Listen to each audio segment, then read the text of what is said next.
There's a house at the end of Willow Street. No one lives there, no one visits. The lights turn on in the last room upstairs. And if you stare at that window long enough, you might see someone staring back. This is the story of what happened when Marcus decided to find out why. Marcus had just moved into the neighborhood. Quiet town, peaceful streets, friendly neighbors. Except when he asked about the house at the end of Willow Street. People changed. They avoided eye contact. One old woman finally muttered. Old woman nervous whisper, "Don't look at the last room." Marcus laughed it off, until the first night at 2:13 a.m. His bedroom lit up faintly. He checked the time. 2:13. He walked to his window, and there it was. The abandoned house, dark except for one light upstairs. Last room. Curtains slightly open, and inside a shadow, standing still, watching.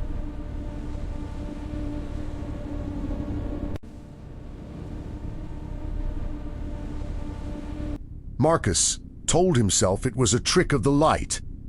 Probably teenagers breaking in. The next night, he set an alarm for 2:12 a.m. The window. The house was dark. 2:13. The upstairs light flicked on instantly, not gradually. Not warm. Just dash on, and the figure was closer to the window this time. Taller than before. Its head tilted slightly, like it noticed him watching. Marcus felt something cold crawl up his spine. Then the figure raised its arm, slowly, and pointed directly at him. Marcus stepped back from the window. The light in the house shut off. Total darkness. The next morning, Marcus found something on his porch. A small envelope, no stamp. No address. Inside, a single piece of paper. It read, "Come to the last room." Marcus felt his chest tighten. He looked toward the house.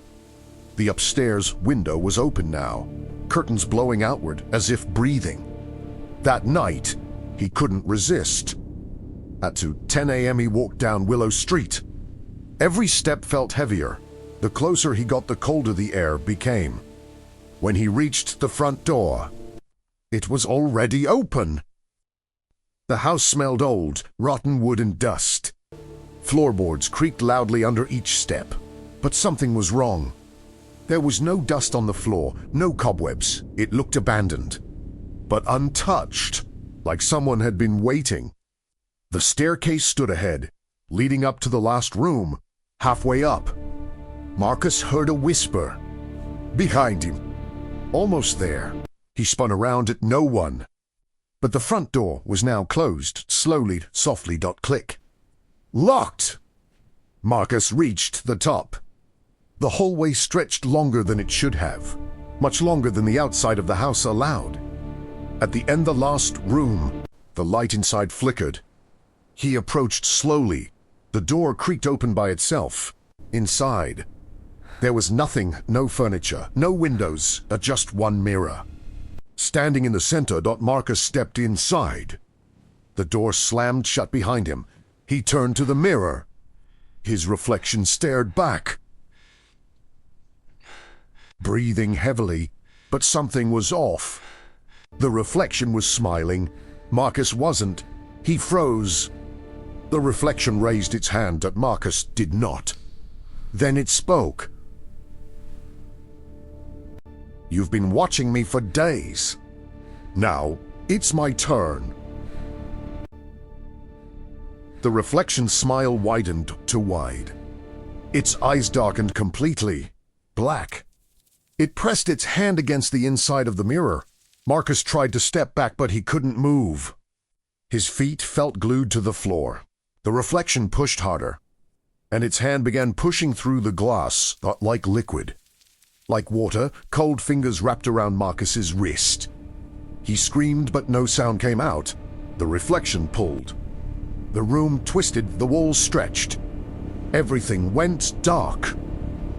The next morning, neighbors reported nothing unusual. The house stood silent, empty. Marcus's home down the street was found unlocked. bed untouched, phone on the nightstand. At 2:13 a.m. that night, the upstairs light in the abandoned house flicked on again. In the last room, a figure stood by the window, watching the neighborhood. Its head tilted slightly and across the street. In Marcus's old bedroom, someone new stood by the window watching back. The lights 2:14 am. Silence. If you ever see a light turn on in a place that should be empty, don't stare too long.